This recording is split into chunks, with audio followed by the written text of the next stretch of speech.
নমস্কার। আজকে বলবো জীবনে চূড়ান্ত সফলতা পেতে শনিদেবের করুন এই উপায়। তার আগে বলে আমার চ্যানেলটাকে অবশ্যই সাবস্ক্রাইব করবেন। কঠোর পরিশ্রম করছেন কিন্তু কোনো কিছুতেই সেই সফলতা আপনার আসছে না। যদি আপনাদের জন্মছকে শনি কোনোভাবে পীড়িত থাকে বা শনির দশা থাকে বা ঢাইয়া চলে, তাহলে কিন্তু আপনারা কঠোর পরিশ্রম করেও সেই ফল পাবেন না। আবার যাদের কর্মপতি শনি থাকে, আবার কর্মপতিও আমাদের কর্মের কারকগ্রহই হলো শনি।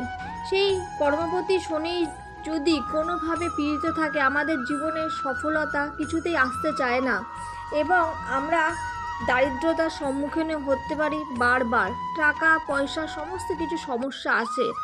আজকে বলবো কি উপায় শনিদেবকে খুশি করা যায়। যারা কালো কুকুরকে রুটি ও দুধ খাওয়ান, তার উপর শনিদেব সর্বদা খুশি হন। অবশ্যই শনিবারে যদি খাওয়াতে পারেন, এর ফল আরও দ্বিগুণ হয়ে যায়। যে সমস্ত ব্যক্তি কখনোই দুর্বল ও অসহায় ব্যক্তিকে ব্যঙ্গ না করেন, তিনি সর্বদা শনির সুনজরে থাকেন। আবার যারা গরিব দুঃখী মানুষকে সাহায্য করেন, তাদের আশীর্বাদ করেন শনিদেব। যারা দুর্বল ও গরিব দুঃখী মানুষকে নিজেদের সাধ্য মতন দান ধ্যান করেন বা তাদের কোনো দুঃসময় বারবার তাদের পাশে গিয়ে দাঁড়ান, সর্বদা তাদের শনিদেব আশীর্বাদ করে থাকেন। যে ব্যক্তির উপর শনিদেবের কৃপা থাকবে, সুখই তাদের জীবনের বিষয়বস্তু হয়ে দাঁড়াবে। কারণ শনিদেব যখন দেয়, পুরো ভরিয়ে দেয়। যারা কালো ছোলা, কালো তিল, উড়দের ডাল, সর্ষের তেল, বস্ত্র বা খাদ্যদ্রব্য দান করেন, তাদের উপরও শনিদেব খুব খুশি হন।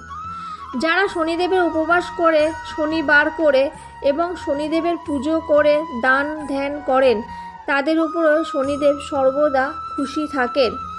শনিদেব সর্বদা পরিষ্কার পরিচ্ছন্ন পছন্দ করেন। তাই যে ব্যক্তি সর্বদা নিজেকে পরিষ্কার পরিচ্ছন্ন রাখেন এবং নখ কাটেন, তাদের উপরও শনিদেব সর্বদা খুশি থাকেন। তাই শনিবারে বা কখনোই কোনো সময় বাসি জামা কাপড় পরে থাকবেন না। সর্বদা নিজেকে পরিষ্কার পরিচ্ছন্ন রাখুন। এর ফলেও কিন্তু শনিদেবের কৃপা আপনি পাবেন। এবং বাড়িঘরদোরও সর্বদা পরিষ্কার রাখুন। আজকের জন্য এইটুখানি। নমস্কার।